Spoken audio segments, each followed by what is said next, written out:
На совещании руководителя ведомства собрались представители Министерства финансов, Государственной противопожарной службы, работники комитета инспекции по труду. Однако главные виновники этой встречи, сотрудники пожарной службы, на совещании не явились. На данное совещание мы пригласили исполняющего обязанности представителя профсоюза пожарной части Халтасунова, который является водителем пожарной машины.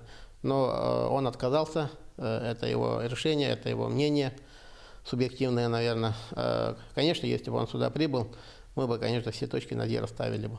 Конфликт интересов начался еще в прошлом году. В сентябре 2017-го была проведена спецоценка условий труда, которая и подлила масло в огонь. Как раз после решения комиссии правком пожарных решил бороться до конца.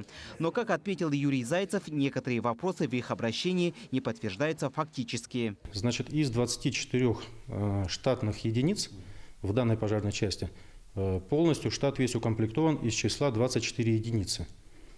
Все, значит, служащие – это жители поселка Кангаласы.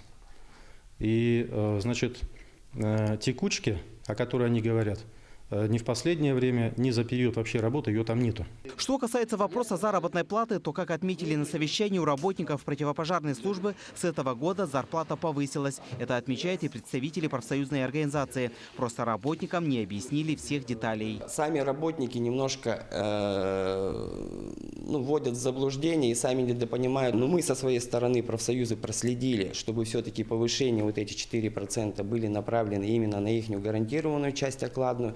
Поэтому повышение на 4% у них действительно состоялось. Решать столь непростые вопросы без участия пострадавшей стороны бессмысленно. По итогам совещания было решено уже в начале следующей недели выехать в микрорайон, чтобы услышать все стороны конфликта. Мы также будем следить за развитием событий.